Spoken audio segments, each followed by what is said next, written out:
bahayanya plasenta previa totalis atau ari-ari yang menutupi jalan lahir. Resiko terbesarnya adalah perdarahan dari jalan lahir. Dan kalau perdarahan dari jalan lahir nggak siap darah, tidak cepat dilakukan tindakan sitosesar atau sitooperasi, ancamannya adalah bisa nyawa, baik nyawa ibunya maupun bayinya. Makanya nih, pas banget dengan kasus pasien saya yang seorang ibu hamil berusia 31 tahun dengan hamil anak kelima. 2 anak hidup dan 2 keguguran. Dua-duanya riwayat kegugurannya di Puret. Ini hamil anak kelima, nggak pernah periksa USG, dan waktu pas datang ke rumah sakit di umur kehamilan 41 minggu sudah perdarahan tuh dari jalan lahir. Perdarahannya cukup banyak hingga HB-nya datang dengan 8,0. Sekali lagi, HB atau hemoglobin atau produksi sel darah merah dalam darah seorang ibu hamil minimal adalah 11. Semakin rendah, apalagi kalau sudah 8 atau di bawahnya, itu sudah dikatakan anemia berat. Resikonya apa kalau perdarahan dari jalan lahir? Nggak cuma mengganggu ibu atau dikhawatirkan nantinya selain perdarahan dari jalan lahir yang banyak, juga bisa mempengaruhi kontraksi rahim yang jelek atau atonia uteri, mengancam nyawa, dan pastinya suplai oksigen dari ibu ke bayi akan berkurang dan akan menghambat pertumbuhan bayi dalam rahim dan mempengaruhi nanti proses kelahirannya juga. Jadi kalau sudah periksa kehamilan, jelas lebih sangat amat menguntungkan dalam segala hal.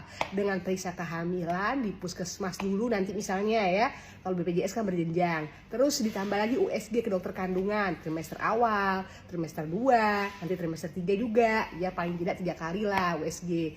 Nah kalau sudah umur kehamilannya sudah 30 minggu, itu segmen bawah rahim sudah terbentuk. Jadi plasenta atau ari-ari udah nggak bisa berubah lagi.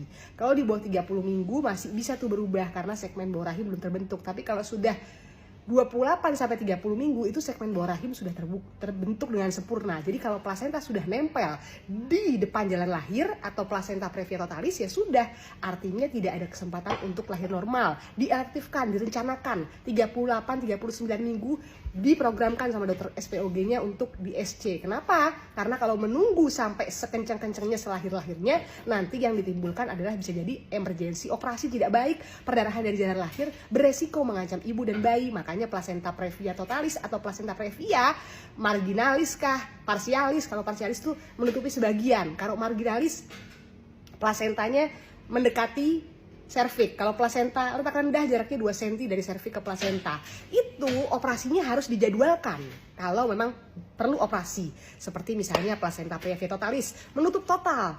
Jadi nggak ada celah untuk bayi itu kepala lewat keluar. Kalau kepala bayi keluar duluan lewat plasenta, nembus, ya pasti perdarahan. Wajib operasi. Kalau plasenta previa totalis sebagian, kebanyakan memang operasi. Kalau plasenta letak rendah, itu masih bisa ekspektatif pervaginam atau masih bisa dicoba lahir pervaginam, tapi harus di rumah sakit dengan pemantauan SPOG. Kalau ada perdarahan atau penyulit waktu persalinan, langsung operasi. Jadi intinya, kalau dokter sudah bilang plasenta previa totalis atau ari-ari yang menutupi jalan lahir, elektif operasi adalah yang terbaik. Jangan menunggu sakit-sakit. Makanya pemeriksaan kehamilan sangat penting. Kenapa sih? Kalau memang sudah dijadwalkan operasi sama dokternya, dokter kandungan pasti akan meng-MRS-kan atau merawat pasien 1 hari sebelum masuk rumah sakit untuk cek dulu darah. Berapa HB-nya? Kalau HB-nya di bawah 10, pasti ada persiapan darah. Nggak tiba-tiba seperti ini, datang dengan kondisi HB 8, akhirnya kita cari darah dengan terburu-buru. Ya masih alhamdulillah dapat, masih alhamdulillah ibu dan bayinya selamat, walaupun dikerjakan dengan sito-emergensi dalam kondisi perdarahan.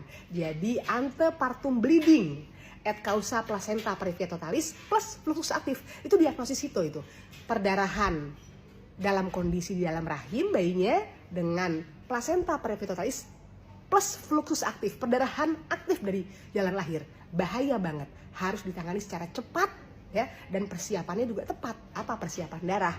Kalau kurang darah juga akan mengancam ibu dan bayinya. Jadi ibu hamil sekali lagi nurut apa kata dokter kandungan. Kalau sudah dibilang plasenta previa totalis atau plasenta previa lahir di rumah sakit atau harus operasi, ikutin. Daripada datang bahaya, akhirnya yang sedih nggak cuma ibu hamil yang udah berjuang, tapi juga ada suami, ada keluarga dan tenaga medisnya yang pasti akan sangat hancur hatinya. Oke, dokter Amira.